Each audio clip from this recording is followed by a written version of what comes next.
Well, Aubrey, first of all, thank you for joining me today. Amazing. Thank you for having me. For sure. Glad to have you. I think it's going to be an awesome talk. As I Mm, said before, this is very different territory I feel like we're going to dive into. beautiful. May it be that which serves and unique. Yeah. Yeah, hopefully. We shall see. But yeah, getting this thing started, would you be able to give us a little bit about who you are and what you do exactly? Sure. Yeah. It's an interesting question I get a lot. And I still wonder sometimes if my family knows what I do because it's pretty unique and sort of a patchwork quilt of experiences in my life. But I'll start with, let's see, where do I want to start? I think I'll start with that all of my work is in devotion to Earth and what I see in this moment of what you might call the Great Turning, the polycrisis, the metacrisis, of breakdown to breakthrough, of death to rebirth. So my work is in service to that happening with Earth. So like with Earth at the center as my muse, I'm devoted to her. I think of her as a living, sentient, animate being. So that plays into everything that I do. So then when I think about all the different parts of my experiences and, things I've studied and things I've done in my life, if I hold that at the center, it all makes sense. Um, my kind of main core of what you might call like work or career is as a futurist. And a lot of people are starting to more and more, but less know what that means. So I actually did a doctorate in something called alternative futures. It was couched in the political science department at the University of Hawaii, where I live. I'm based here in Hawaii.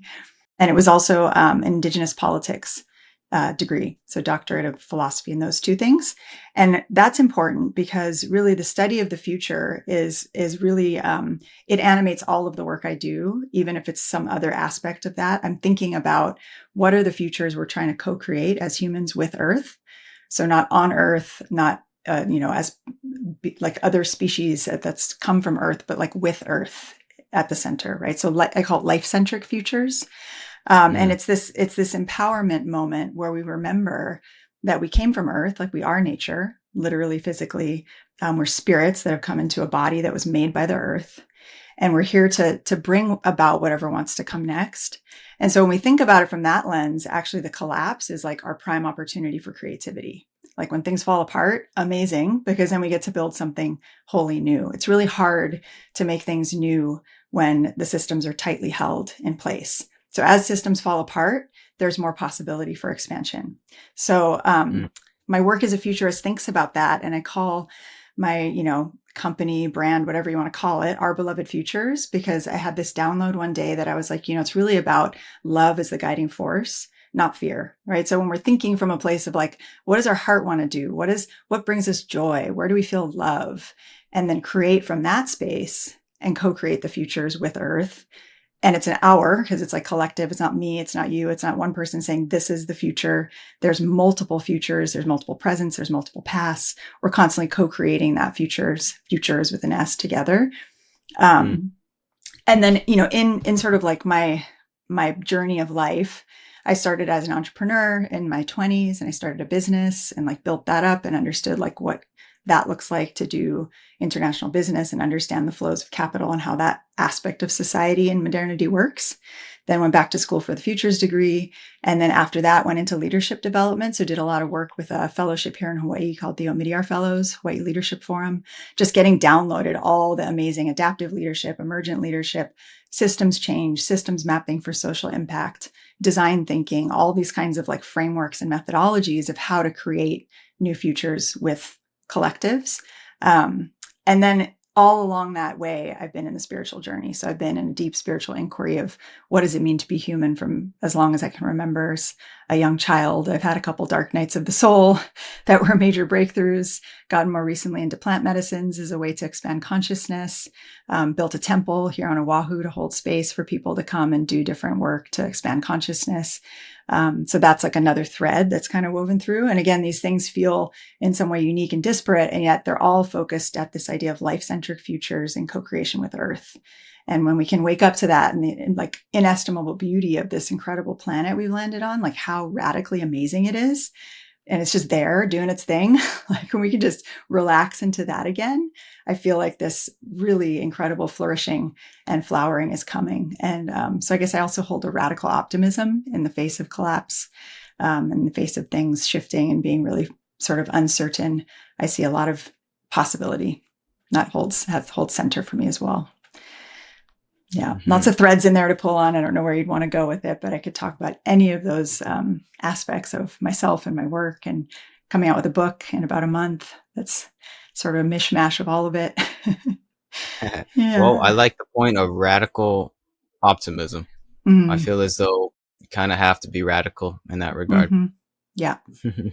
Yeah, and radical means to the root, right? The etymology of the word radical is to the root. So if we think about Oh, that and it's like, what is the root of what's going on? And we stop existing at this like surface level of just trying to like band-aid problems. And we go like, okay, what does it mean to be radical? We got to pull the root out and plant something new in its place, right? So we have to get to that radical state. And it's, yeah, if we think about it from that perspective, it's not quite as scary to me. mm. I didn't know that. Yeah. Yes, that I And I love use the word etymology. radical all the time. Yeah, I was an English major, so I love etymology. I love looking up words and seeing their like history and where they came from, what they truly mean. Because I think words are spells. We're called spelling, so we're constantly Yeah. using everyday sorcery with our words. So what are these Hmm. words we're using, and what do they mean, and how do they create new ways of being and culture? Do you speak Hawaiian?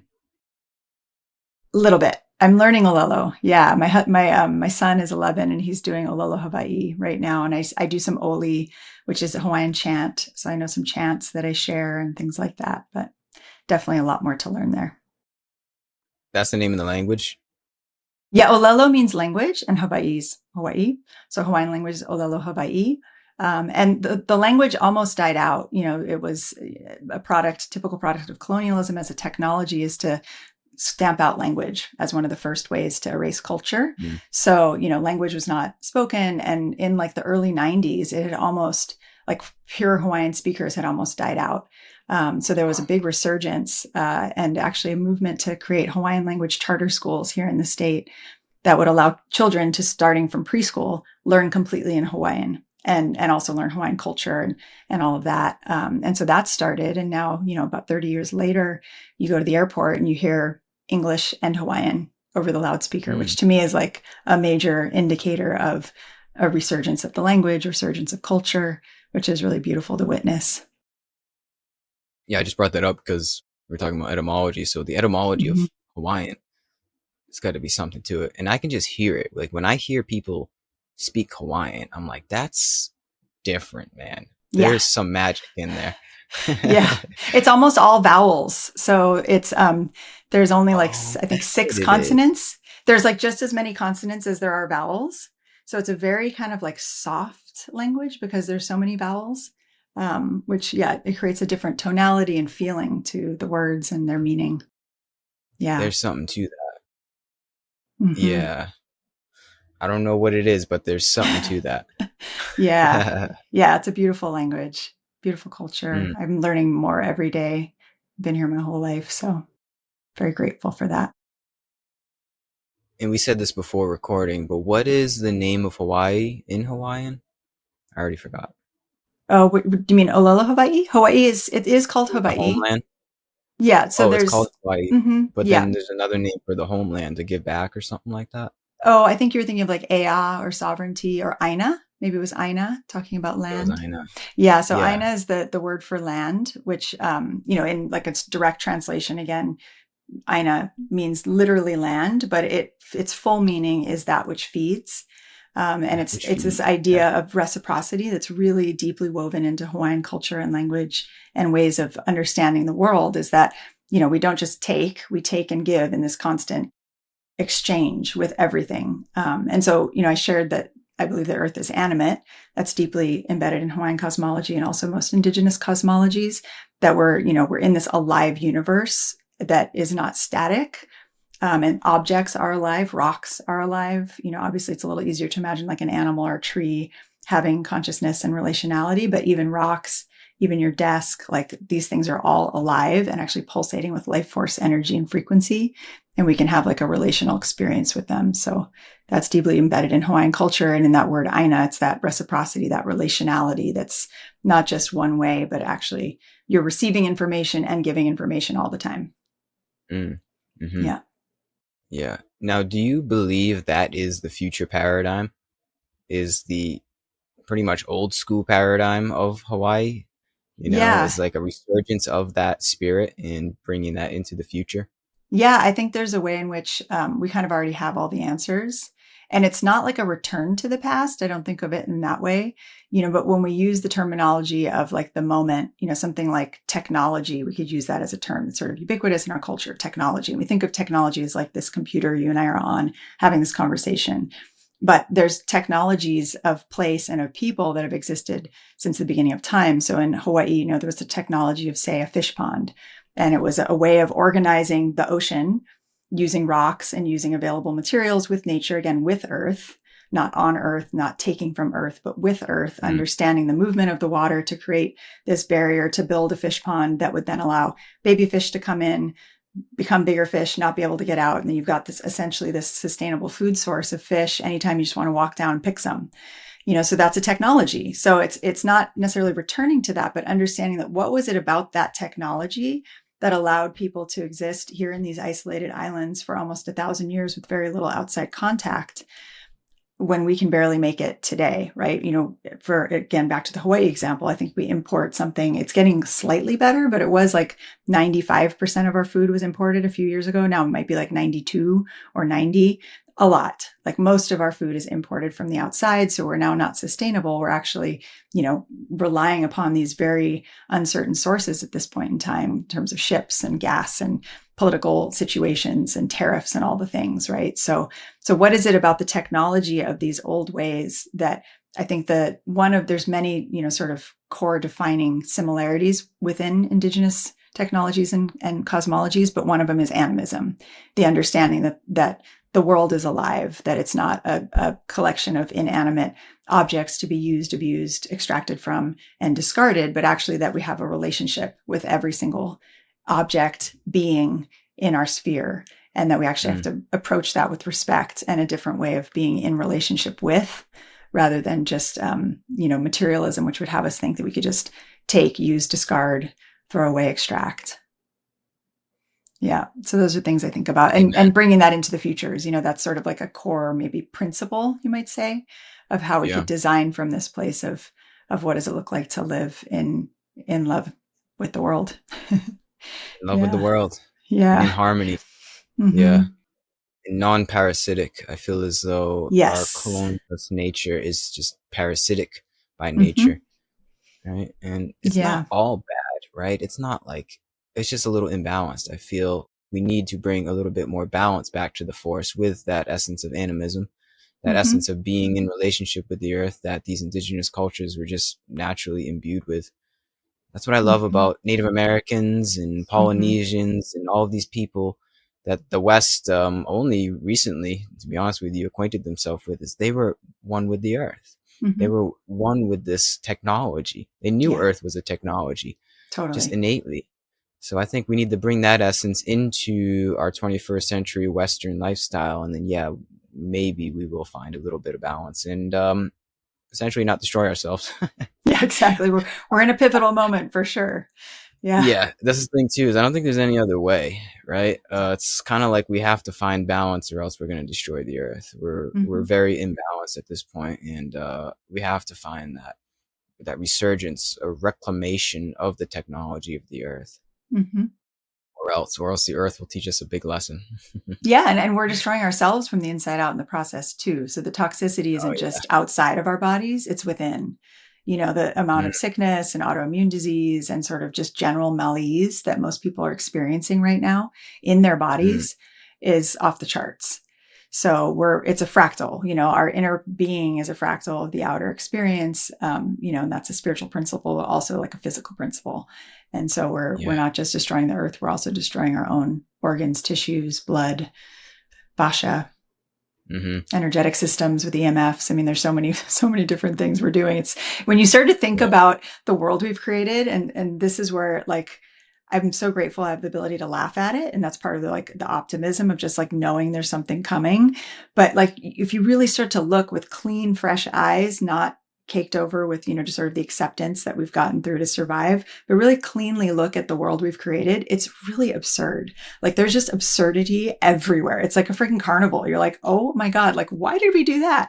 Why did we do Yeah. that? This makes no sense. It's just, so there's got to be something better because we are these incredibly powerful beings that are just, the human is an incredible technology of its own. It's, like no AI can come close to what we're capable of doing, so it's just a different kind of understanding of what we're capable of without all the toxicity, without all the sort of numbing that's become normalized in our society in the modern Western culture.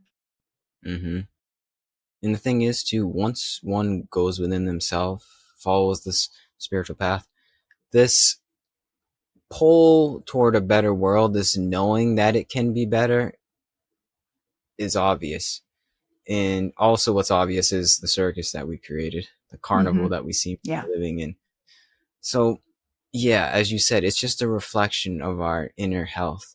I think it all Mm-hmm. starts within ourselves. The earth is just a reflection Mm-hmm. of how we feel inside, and something's not right inside for all of us. But I do believe there is hope. I don't know, maybe Mm-hmm. I'm a little radically optimist. Yeah. Um, I think you have to be, as we said in the beginning, you sort of have to be radically optimist. And I do believe we're all capable of changing Mm-hmm. ourselves, ultimately changing the world for the better. Yeah, I mean, if you think about the fact that the futures don't exist, they don't exist, right? They're still Yeah, this like sort of nebulous making. So like why not tell ourselves the story that it all works out? We're really good at why dystopian not? images. We're really good at seeing like how the world falls apart, apocalyptic movies, all the things, all these images of the future that are just so depressing, so terrifying. It's like it's really hard to find, and not like utopic in the sense of like everything's perfect, because it doesn't have to be perfect. It just has to be better, and it's like there's a way in which Yeah. we can tell these stories into being that show a world where we are kind, where we're not at war, where we actually are, generous, we understand the abundance of earth, where we work together in ways and don't need as much material wealth to feel satisfied, and our bodies are healthy, and all of these things, that are genuinely possible.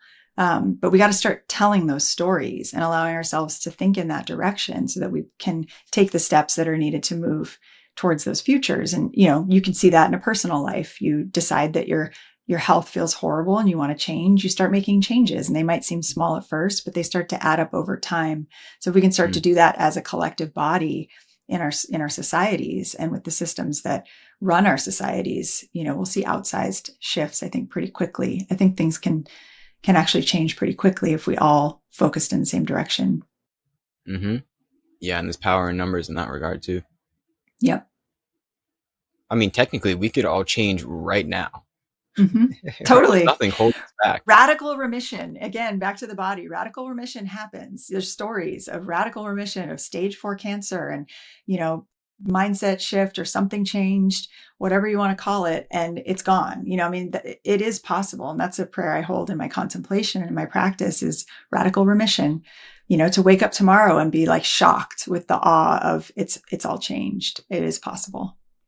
Mm-hmm. It might Mm-hmm. sound corny, but there really is power in belief too. Yeah. And why not? Again, like why sit and Why not? stew, why sit and stew in the stories that make us feel fearful and horrified and scared? Let's sit and stew in the Yeah. stories and share the stories that give us hope and give us a chance of thinking of something else and feel empowered, feel like we have agency. Mm-hmm. Mm-hmm. Now, how do you say we go about changing the stories, right? Because I know you mentioned you have a pretty deep spiritual practice. Would you want to Mm-hmm. get into that? Like, how do you Sure. say we start to change ourselves? Yeah. I mean, I think that, again, part of my radical hope, I went through a dark night of the soul in about 2020 that I think started in about 2016, and maybe was, one of a series, but was really around this feeling the weight of the world on my shoulders, and like feeling this like, oh my God, climate change and political breakdown and all the things. I mean, just you could list whatever you want to list, and who knows, all those issues they're so complex, and there's so many different ways to think about them, and whether they're real or not, who knows. But I felt them all, right? I felt them all like caving in on me, and I would get really overwhelmed and numb out with alcohol or social media or whatever it was. And I realized that that was not serving anyone. And I remember sitting with my therapist one point, and she was like, you really can't do anything to help the world when your own house is burning down. And it just hit me Mm. like a ton of bricks. I was like, oh my God, like if I'm internally falling apart and I'm not able to, handle my own stuff, how can I possibly be of service to the world? And so I shifted my whole view, and I realized I had to start within. Like we said, it's, as within, so without. Sort of the inner quality of how you're showing up has an outsized effect on the world. We're fractal of it all. And really getting that gave me hope, because I was like, oh, I can control that. Like, I can do the work I need to do to become a different person, to be better, and to expand and grow. That's something I have control over. And so I started really, intentionally down that path. And what gives me hope about that is everybody is capable of that. And it can be really simple things. So I started just learning more about my body, learning about health, like real health, not the sick care Yeah. system that we're enmeshed in, but real health care. I started learning Mm. about energy medicine. I started learning about, just simple things like that whole foods can be medicine, and Mm. understanding that what I was putting in my body was going to have a really big effect on my body. One of my friends does a lot of work in the microbiome. And so I started learning from his work of like, what is that? What does that mean? How does that work? And that your gut bacteria actually affects your brain chemistry. So there's ways to just, certain simple practices on a daily basis, and starting with something simple. Like if you're drinking soda, maybe stop drinking soda, or drink less soda. I mean, there could be Yeah, simple that's things, step right? one. Yeah, it's like step one. But again, like 1 degree of change over time, you're suddenly going to look back one day and be like, oh my God, how did I ever drink soda? But it may feel Yeah. overwhelming at first. So just start where you can, but start. And then, I layered on top of that the other practices of like, then when I wasn't drinking alcohol and was getting up early in the morning, it's like, oh, I actually can like do something with my day before, everyone else is up and I have kids and the house is humming. So I started doing more contemplative practice. I reconnected. I had like a real kind of breakdown with my Catholic upbringing, but I reconnected Mm. to the Catholic faith through Mary Magdalene and understanding of like the true teachings of Yeshua and sort of like the Christ consciousness, not Christianity, but just knowing that was part of my ancestry and lineage. And so I use a rosary that I made and I pray to the earth. So I found a practice that worked for me. Like there's going to be a different practice for everybody, and somebody will find whatever it is that works for them to sit in contemplation, but to take 20 minutes and just, whether it's meditation or prayer or just silence, or, I tell people even start with something as simple as like if you're making coffee or tea, just like watch the steam rise for 5 minutes and just look at Mm. it, go for a walk, something that Mhm. helps you get out of the constant chatter of the mind and be a little bit contemplative about your day. And then moving your body is obviously another really simple way to just, for me, it's stretching or yoga. I've got like a really fun vibrator plate. I don't know if you've heard of those, but they're really awesome. They call them chi plates too, or I think chi machine. It like vibrates your whole body and it helps your lymph system drain. There's all kinds of like fun tools and stuff out there. There's, little mini trampolines you can jump on. Like once you start looking into movement capacities, there's really no reason you can't move your body in whatever way feels right for your body. But like Mm. if you start doing those things, eating better, moving your body, and doing some sort of contemplative practice, you'll be absolutely floored with how much your life starts to change. So I think, and you find what's right for you, as nobody can give you the prescription of the right way to do it. Mhm. Yeah, amen. And also, once one does adopt that sense of self-care, Mm-hmm. it almost takes care of itself, as in Mm-hmm. your life takes care of itself. Like with that Totally. foundation of health, self-care, everything else just follows suit. Mm-hmm. So I Yep. agree with you. Step one in this whole journey is just start to take care of yourself. And there's many Mm-hmm. different facets of taking care of yourself as you described, but just that general sense of taking time to at least think about taking care of yourself, because it's wild. The popular paradigm, most of us don't even have that thought of maybe I should, I don't know, just have some regard for my health today. Mm-hmm. Right? Totally. Yeah. It's weird that we even have to talk about that. But Mm-hmm. it's the truth. It's Yeah. it starts with just saying, hey man, today, you know what, I'm gonna look after myself a little bit. I'm going to love Take the myself. time. Like remember that you're like That's it. worthy of love. I think that's part of it Yeah. is we've forgotten to love ourselves. And so we don't treat our body Mm. well, or our thoughts well. Our thoughts are also something to pay attention to and see. So I remember at one point really paying attention to my thoughts and being like, oh my God, I'm like yelling in my own head, and yelling at yourself. And it's like when you start to realize, like, if I talked in my own head if I talk to someone I love the way I'm talking to myself, they wouldn't be my friend anymore. So like, what's going on there, and start to just, without judgment or shame or blame, but just clear eyed, sort of Mm. evaluation, paying attention, bearing witness to how you're treating yourself, Mm-hmm. and allow that to be motivation for a shift. Yeah. Evaluation leads to motivation. Totally. Yeah. Yeah. Mm. Yeah.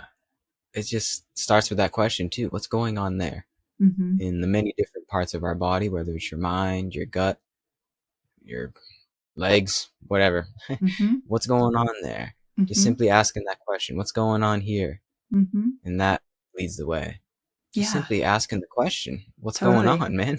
What's Yeah. going on? Yeah. Pay attention to your breath. That's a really good one because we have to Oh breathe. yeah. Like you can't not breathe. You kind of are always breathing. So just Yep. notice, like if you can remember to notice, like, what's my breathing like right now? Is it deep? Is it shallow? Is it fast? Is it slow? Do I even notice that I'm breathing? What does it feel like if I slow my breath down? What does it feel Yeah. like if I, breathe in deeply and hold for a few seconds? And just taking that moment to feel that you have a body and that you're in a body, because we can be so disembodied in our lives Mm. because we're rushing around and trying to deal with all the pressures of life. And yeah, it doesn't take long. It can just be a moment. Just a moment and just a breath. Exactly. Yeah. I've studied breath work as well. Yeah. That's Oh, another, it's okay. been a healing technology for me too. Because I'm a like forever student. So I've layered all these things on, but breath work was very life changing for me to discover that world. Hmm. Yeah.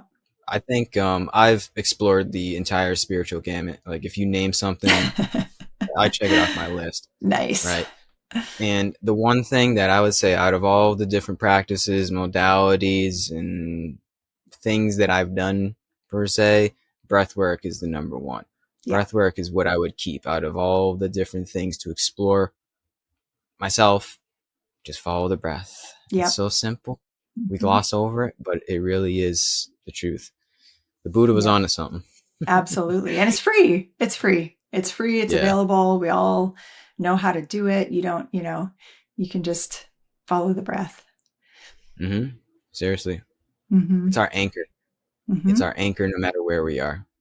That's the beauty. Yeah. In Hawaiian culture, the word ha means breath. And so breath was shared whenever you would greet someone, you would go nose to nose and share a breath, because you were basically sharing the breath of life, sharing your life force, honoring that person with your breath. And so aloha has the word ha in it, and that's sort of the sharing of the breath and the breath of life. And then haole is the word for like a white person or a foreigner, and it meant without Mm. breath, because the foreigners Oh wow. arrived and were like, here I am, I'm so and so, shake your hand. And it was like, what is that whole thing about? This like That's distance right. sort of connection. It was like, no, we come close and we share the ha, because you have to be, in right relationship with someone to get that close to them. You have to feel okay about them in your heart and allow them into your space. So I think about that a lot when I think about breath and the capacity for healing. Yeah, you just blew my mind right there. That's getting back to the etymology of the Hawaiian Yes. language. Yeah. What does alo mean? Aloha. It's like the It's almost like love. hello. Yeah. Yeah. It does. So That's weird, aloha, right? yeah, aloha means it's come to mean hello, goodbye, sort of like a greeting, but its deeper Mm-hmm. meaning is this state of being in aloha, in sort of like right relationship and caring for the other, in love and in a loving countenance with the other. And so, you wouldn't greet someone with aloha unless you had that feeling in your heart and your body about them. And if you didn't feel right about them, you would give space to right yourself again before you came back into relationship. So there was a real kind of like social technology of accountability for self, and like Mm-hmm. thinking through like, how am I showing up for others, and what's the work I need to do on myself before I can show up again in right relationship. Powerful. Mm-hmm. Yeah. I gotta go to Hawaii. Yeah, exactly. I Like might I book said, a flight after this. direct flight from Boston. Be happy to Yeah, show you around. It's a pretty that'd be magical awesome. place. Mm-hmm. I've heard so many stories. My best friend just went to Hawaii a few months ago, and he just said the vibes are immaculate. Yeah, they I've really heard so are. much. Yeah. Mm, okay, well, yeah, I don't even know what to say. Aloha. So Yeah. it's pretty much like I greet you in love, in in breath? Like, Yeah, you it's know what I sort mean? of I'm like trying I greet you in right relationship. There's another Hawaiian word, pono, which means like rightness and the rightness of like being in alignment. to. And so there's a way in which, you know, you're constantly seeking that pono, right relation, in alignment, but it's an inside job. It's, you know, Kumu Ramsey Town Mm, was an incredible elder here in Hawaii. You got to look him up. He was teaching us about Ho'oponopono, which is a um, sort of a repair technology when there's been a rupture or, you know, sort of an issue that's happened either in a family or community or whatever. And the idea is not so much that you repair on the outside, but you repair from your inner self. Where did I stray off from my right alignment in that situation? And you get back into that right alignment. And from there, you make a decision about what to do.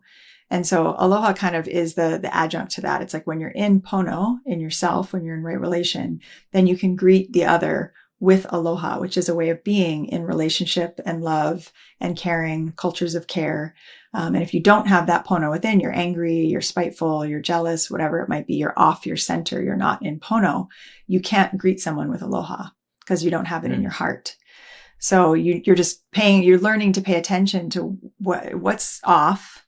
Why do I feel this way that's off without shame or blame, but just evaluating within what's going on in me? What can I learn from this? And how do I get back into my alignment and my center so that I can then go back out into the world with aloha in my heart and be showing up from the highest self, basically, right? In the place mm. of kindness, empathy. Yeah. Compassion. Mm-hmm. Yeah. Let's go. Yeah, Hmm. exactly. You know, yeah. Yeah. What a better way to be. Much more joyful. Oh, much better way. That's for sure. There's no other Mhm. way. What are Yeah. some of your practices? What do you like to do to keep yourself centered and Well, just at this point, vinyasa yoga and meditation are the center of my practice. beautiful? Do that pretty regularly, and exercise. Like go for a run, walk, weight lift. I don't do it as much as I used to, but Hmm. primarily just meditate every day. And this is also a practice to come on here with people like you. I see this as part of my sadhana, to be able Beautiful. to just learn something new from somebody that knows something that I don't. Yeah. Honestly, I would say Amazing. this is my main practice.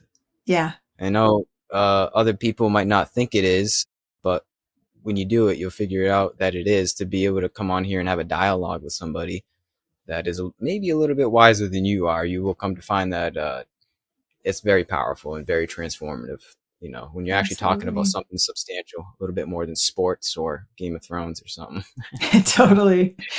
Yeah. Yeah. And we all have something to offer, right? I mean, we all come with a different lived experience and ability to share and unique Hmm. perspective. Yeah, it's truly wondrous. I think it's the point of life, is to connect with others and learn from others. Honestly, Hmm. Hmm. the miracle of the times that we're in is nothing holds us back. You're in Hawaii, Totally. in the middle of the Pacific Ocean. I'm Yeah. on the East Coast of the United States, and here we are Still talking like we're in the blows same. my mind. I know. It's like Yeah, when people are like, magic's not real. I'm like, seriously? I'm like, have you used your cell phone today? Like, how is that not magic? I yeah. don't understand. It's like Mm, we've abdicated it to these things that we don't understand. We call them technology, and suddenly we forget that they're all really just magic. mm. Yeah.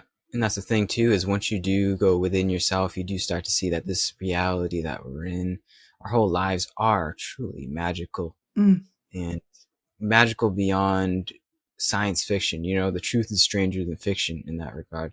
Hmm. And it never ends too. It's a never ending novelty. What I find, it's like the magic builds upon the magic, and it just keeps getting more magical. And Yes. yeah, it's truly miraculous, right? Mm. And it's from a basis of knowing that everything is magic. You start to see more magic. It's kind of quantum in that way. You know what I'm Yeah, getting at? absolutely. Absolutely. It's bearing witness. And again, it's like noticing. My friend, Isis Indri, I study the Kabbalah and some really beautiful oracle arts with her. And she said, you know, notice what's noticing you. Hmm. And so you start to notice what's noticing you, you know, and what are you seeing and what's seeing you back. And the other thing she says that I love is we don't become magicians. No, we don't do magic. We, oh, shoot, I'm gonna get it wrong. We don't practice magic. We become magicians so that every act is a magical act. That's it. Hmm. Yeah. I like that. When every act becomes a magical act. And Mm, like you said, the mundane becomes magical. I was saying to yeah. my son the other day, I'm like, imagine if you could create a technology that like used falling water and then like pulled from like these other millions of beings and put it into this like thing that was just like pure sugar and you could just like pick it and eat it. And I'm like, it's called fruit. It's like, and it happens and it's free. Uh, It's like yeah. just like we walk by these trees that are just producing, like we were here in Hawaii, bananas, papayas, like all this stuff. And it's like, they're just going to do that no matter what. It's like we could Mm, be in a lab for who knows how many years trying to make the same thing, but we don't even have to do anything. It's just right there. It's like we're trying too hard a lot of times. Just got to that's what it is. relax and pay attention. That's what it is. Relax, pay attention, and see the magic. Yeah, Mm-hmm. bear witness to the magic. Yeah, Mm-hmm. that's so true. Yeah, especially when you look at the system or systems of the earth and you really take it in and you see it all working in cohesion. And you see nature as this orchestra that all works in cohesion, it Mm-hmm. all works together somehow. Mm-hmm. It's miraculous. Oh my God. And that's what Beyond. really leads me to believe in a creator. I mean, you don't even have Mm-hmm. to say God, but something is like, this wasn't by accident. Yeah. This part of the magic that one comes to see. It's like, oh, okay, well, I don't think that could just happen by accident. Like, there's something that propelled Earth to become the system that it is, and also us as well. We're Mm-hmm. part of that system. That's the thing too. So it's like that leads me into believing that there's a higher power somehow involved. Mm-hmm. Yeah. An organizing force. Yeah, it's an organizing force, some kind of cosmological force that propelled us into being to be here in this moment, essentially. Absolutely. Yeah. Yeah. I recently heard that birds in the morning when they sing, their song opens up the pores of the tree that they're most connected to, like this tree species that they're most Mm. connected to, so that that tree can start to respirate and breathe. I'm like, oh my God, like you couldn't make That this right up. there. It's just like, that's Yeah, magic. It's amazing. it's magic.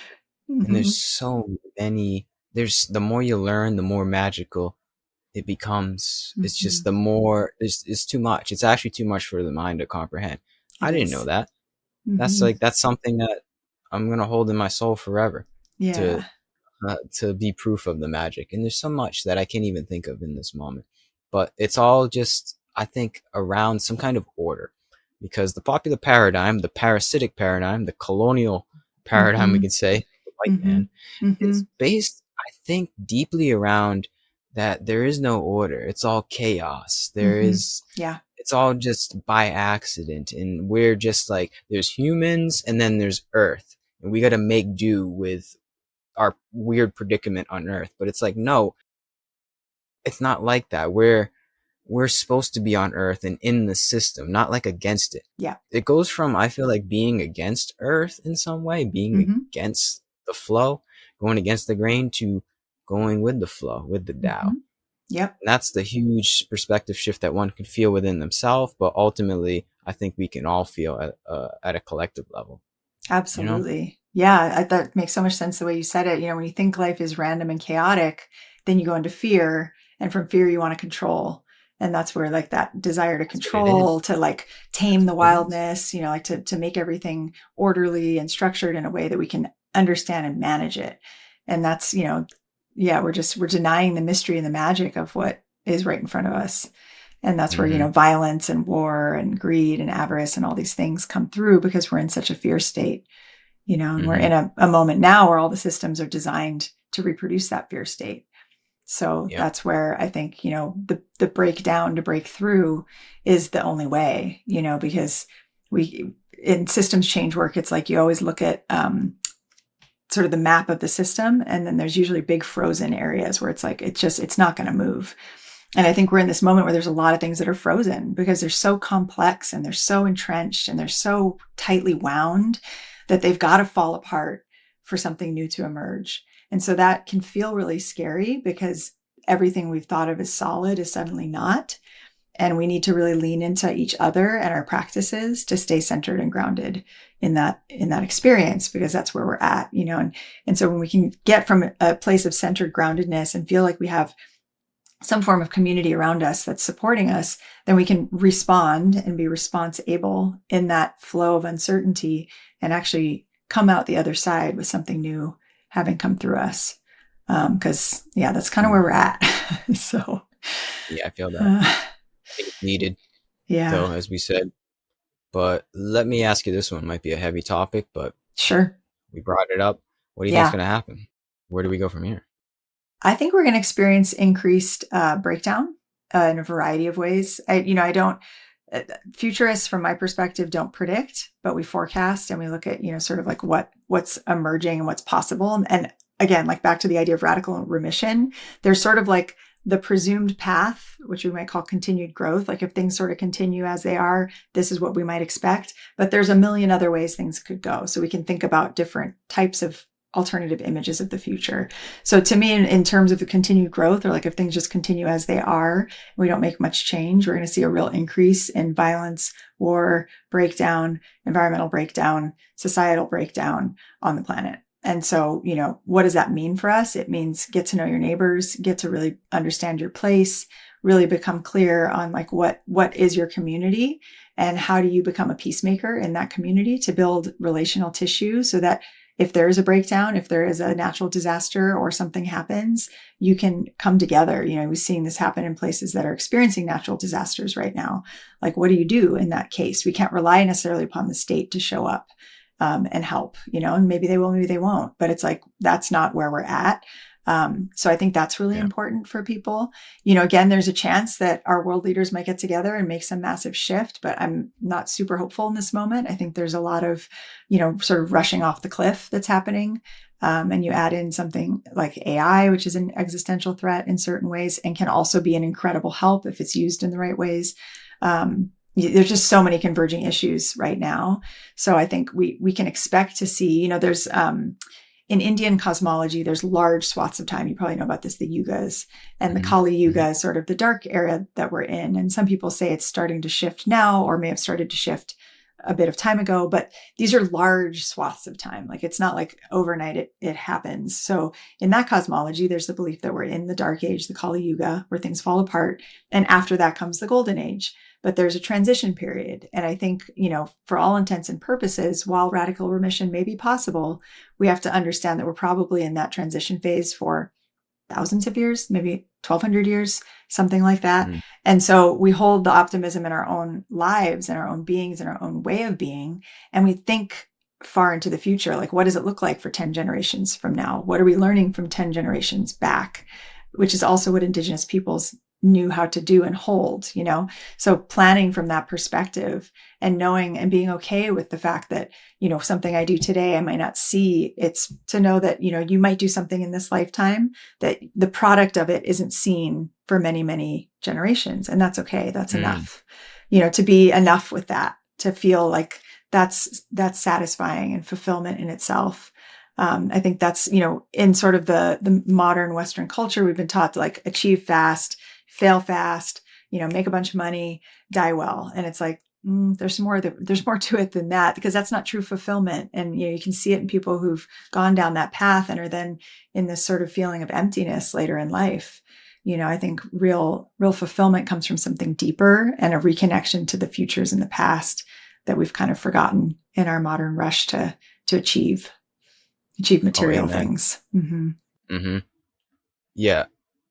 Fulfillment comes from living for something greater than yourself. Yes. Yeah. I think that's a it's proof, or that's like a sign.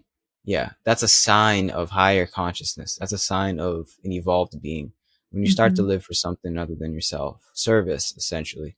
Mm-hmm. It's yeah, it's like, as you said, what is that saying? Like, I don't know how it goes. It's like a wise man plants trees.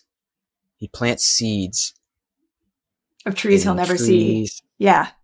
You know what I'm Yeah. talking about? Yeah, I I do. don't want It's to like butcher the plants. quote. I don't know exactly either, but it's like he plants the seeds of trees he knows he'll never eat their fruit, something like that. Yeah, you know what? I'm gonna Yeah. look it up. Can you take a second? I want Yeah. to get this quote. Yeah. Okay. Um, What do I even look up? I'm gonna go on ChatGPT. I'm gonna utilize AI. There you go. Okay, I got it right here. Society grows great when old men plant trees whose shade they know they shall never sit in. Yep. That's it. They plant trees whose I feel like that's worded weird. I don't know. Maybe it's put Yeah. differently. I'll say it again. Society grows great when old men plant trees whose shade they know they'll never sit in. Yeah. Yeah, I feel like that's That worded makes sense. strangely, but we No, get it's the just kind idea. of old. It's old language, but yeah, that makes sense. It's like Yeah. you plant the tree anyway, even though you know you'll never be able to sit in its shade because you know someone Mm-hmm. else will, and that's enough. Yeah. It's more Yeah. than enough. Yeah, exactly. Yeah, it's joy. It's a feeling of, so, ask yourself too, as you start clearing your life, what are you in service to? What do you love? Again, back to this Yeah. idea of beloved. What is your beloved? Is it, your kids? And so what is the world they're inheriting? Is it a person you love, a place you love, a thing you love to do? Maybe you love to dance or you love music. What are you in service to? How do you like devote yourself to that thing that you Mm. love in a way that's, yeah, in service? Yeah. I also think that comes naturally along the way Yeah. as well. I think it's just innate in us to serve each Hmm. other Yeah, because it feels good for yourself. exactly. That's the thing. It's Totally. a win-win. Yeah, this is actually, I was telling you, I have a book coming out in October, and I talk a lot about that in the book. That, there's this sort of lie we've been sold that humans are greedy, selfish, and violent creatures. And I actually believe it's the opposite. I think our nature is in service and in peace and sort of in relationship and in caring, and we've been distorted to be these other ways, that's not our actual nature, so. Mm-hmm. Mm-hmm. Yeah, you got to wonder what happened along the way. Did we get suscepted? Yeah, Like there's a lot of I interesting think, theories. yeah, we could go down the rabbit hole on that. I don't even know Totally. if we can do that. But something happened, that's for sure, that got us Yes. distorted and Yes. disconnected from our nature that is Mm-hmm. caring and loving, and really it's just love. Like what we are, our nature is just love. And I A know that might hundred sound percent. corny and cliche, but it really is the truth. No, it's true. Yeah, we're literally like the force of love is what made our bodies, and Yeah. yeah, that whole like the birth process and the way that we're made as humans is itself miraculous and magic. If you look at it again, it's like, whoa, that's wild. Mm-hmm. And we come out only knowing how to love, but we're landing in this really kind of messed up world. And so we learn survival tactics that look like something other than love. And so just, offering ourselves forgiveness for just the really human experience of suffering that's part of this plane, this plane of being. Yep. I think that's what the suffering is for, is to bring us back to love. That's the Mm-hmm. karma. Mm-hmm. That's the lesson. Yeah. And yeah, what a world it would be, huh? If we actually were in touch with our nature, never got Mm-hmm. lost. Yeah. I can't even picture it. Yeah, that's the thing is we got to start getting better at picturing it, because what we Yeah. imagine, our imagination is such an incredible faculty that we hold. And if we can't imagine that thing that we wish to be a part of, how, it's like we've got to stretch ourselves to be able to imagine what's possible, and Mm, and when I think about, like, I write a lot in the book about the idea of peace, and peace isn't like a state of perfectness. There's still suffering in peaceful societies. It just looks different, and it's not suffering that's imposed from the outside by others seeking to harm. It's, this life being in a body. There's, grief, and there's change, and there's all the things, so peace doesn't mean that we become these, like, you know beings of light that feel nothing. It just means that we live in peaceful societies where we care for one another and we hold, the pain and suffering together, and we don't impose our pain upon others. And, we seek to salve others' pain rather than increase it, and there's just, mm, yeah, a different way of being together that is peaceful and totally hmm. possible. Yeah, that's the big difference, is harmlessness that Mm-hmm. comes from it. We don't Yeah. impose our pain. Mm-hmm. Essentially, that's the mess we're in. We're in Yeah. uh, a circus, as you said before, of imposing pain on each other over generations, Yeah. centuries. Everyone just imposing their pain on each other because I guess we don't know any other way. And yeah, that's how we got ourselves into this mess. Mm-hmm. That's the imbalance. But from that peaceful state of mind, we recognize that it's futile to do that. It's futile um, to harm others. Eye for Mm-hmm. an eye makes the whole world blind. Exactly. It's a never ending downward spiral where nobody wins. Hmm. Yeah, nobody wins. Mm-hmm. Yeah. We'll get there. I feel it. There's something in me, my soul, that knows this is an inevitability. Heaven on earth. It might sound Yeah. grandiose. No, I'm Just totally, do it. I believe it. And the reality is like, even if you in your lifetime, and I'm sure you have experienced a second of heaven on earth, of what that feels like in Hmm. your being, like that's, Yeah. that's what keeps us going, and again, it's like, we may or may not experience that as a collective in our lifetime, but why not imagine that we can? Because then you're Yeah. going to build it more in your own life. Your own life will become more joyful, more centered, more grounded, more able to respond to the changing circumstances in a time of uncertainty. And all of that is positive. So why not, Not. Yeah. And that's what really matters too, because we can talk all about that, like where we're going to be in the future and talking about Sat Yuga, and that's cool. But all that matters is what Jesus was trying to tell us is the kingdom of heaven is within. Mm-hmm. And we can all find it right now. And Yeah. once you do taste it, once you get a little Oh, taste of heaven, you yeah. don't go back. Yeah. It's like Once you nectar. know, Yeah. Yeah. sweet nectar of heaven. Yeah. Once you know, and Mm-hmm. you don't go back. Mm-hmm.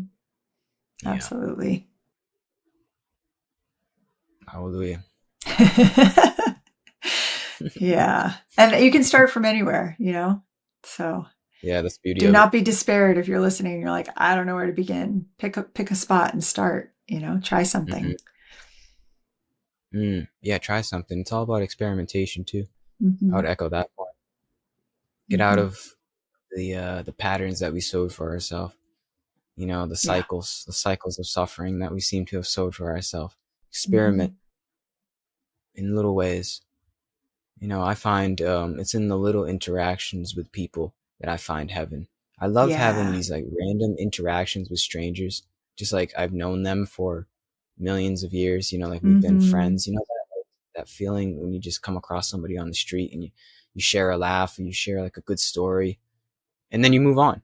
Totally. I'm like, oh, that's heaven right there. Totally. You know, Yep. in heaven, everybody's your friend in heaven. Yeah, exactly. And it's possible anywhere. Yeah. Yeah. To show up with That's what brings kindness. me into this state, to know that this is possible. Like when I can become friends like that with a stranger, I'm like, oh yeah, that's the truth right there. Mm-hmm. So I would just say that try loving thy neighbor, try loving thy stranger, Mm-hmm. and maybe you'll get a glimpse. That's just for me personally speaking. Everybody's Yeah, different. I totally agree. See them as human, see their whole life, in their eyes, and that they've got a complexity to them and a history and things they care about and things they're afraid of. And just like you, all from the same Mm. source. See their soul. Mm-hmm. It's tough though, because you know what it is? It's a double-edged sword. This is for me, again, personally speaking. When you see their soul, you also see their suffering. And Yeah. I don't think there's any other way. That's how you Yeah. see their souls. You know that that person is also going through it. The Mm-hmm. same stuff that you're going through, they're going through it. But that's how we see their soul. That's how we see essentially ourselves in them, and vice versa. Yeah. Is to know that they're not just like a NPC. It's like that's a real person. Yeah, exactly. No, it's true. And we've got it like the dehumanization that's happening on the planet right now with, things in Gaza Yeah. and other places. It's like we've got to be Yeah. able to see each other as human. And it can start in those simple ways, on a daily basis where you just see the person you're checking out groceries with. Hopefully it's not an Hmm. automated teller at this point, because we're even dehumanizing in that way, right? Making everything automated where there's not people in interaction, but the stranger you pass on the street, whatever it might be, seeing their humanness, even though they might be radically different than you on the outside. Hmm. Hmm. That's it right there. Mm-hmm. It's so simple. Yeah. And obviously, not everybody's going to play along. I'll recognize that. Yeah. But that's okay. It's sort of unconditional in that regard. And that's the work. I feel as though that Yes. is also the practice. I feel it's like that's part of my sadhana. It's like, okay, I'm going to love everybody, right? Yeah. And then somebody cuts you off in traffic, or somebody is, The universe is like, somebody, really? Are you sure? Here, try this guy. yeah, And you're like, oh, yeah. okay. I did ask for Hmm. this. Yeah, totally. Yeah, exactly. Yep. That's the work, but Uh-huh. it's worth it no matter what. Mhm. Even if the person is a douchebag, it's worth it. Yeah. It's still worth it to be at least try to be unconditionally loving. You know, Because they can't have, then they don't get to take your peace away. That's what it is. It's that's it. back again. It's your inside, you're an inside Yep. job. You can only control inside you. So if somebody Hmm. else's experience, like with you, steals your peace, steals your joy, steals your capacity to be in a loving vibration, you gave that up, so you're Hmm. suffering, and you can pull that back and be like, okay, I'm not going to let that affect me in that way. Even though Yeah. it Right. sucked or what they did sucked, I can't control them. Hmm. This is me, and Yep. I'm coming from somewhere else. Yep. You can only control you. Yep. That's sovereignty right there. Yeah, The only absolutely. sovereignty we have, Hmm. actually. Yeah. And then your frequency does change people around you because you're showing up from a different place. Yeah. So it's Hmm. inevitable. Maybe not every single one of them, but you'll start to vibrate in a way that you attract and magnetize people that are in that same frequency. It's how frequency Hmm. works. Yeah. Right. It's Hmm. like a tuning or an Hmm. invitation. Yeah. You don't have to take it. It's like an offering. You don't Hmm. have to take it. It's throwing it out there. Yeah. Yeah. Yeah. Amazing. Hmm. I feel it. This is a awesome conversation. Um, I thank you for coming on here and reminding me of all of this. You know, as I said previously, this is part of my sadhana, part of my practice, and really all it is just a giant reminder for me and hopefully anybody listening that this whole wavelength of I don't even know what you want to call it, love, this whole Yeah. wavelength of a better future is the truth. It's Yeah. not just us making up some fairy tale. Like, no, this is actually the truth. And I feel it when I come on here with people like you that this is Mm. an inevitability and this is our birthright to live on this wavelength of love, Yep. recognizing our nature. So I thank you for coming on here and helping us remember today, Thank Aubrey. you so much for having me on. I really appreciated the conversation with you. It lit up a bunch of different things in me that I'm grateful for. So thank you. For sure. Same. Mm. Do you have anything else you want to say, though, before we wrap this up? No, I think that's good. Thank you. Awesome. Yeah. Well, keep up the good work. Thank You're an you. awesome person. I wish you all the best and peace and Thank love to you. you. Peace and love to you too. Peace and love to everybody that listens to the song. Mm. Goodbye, y'all.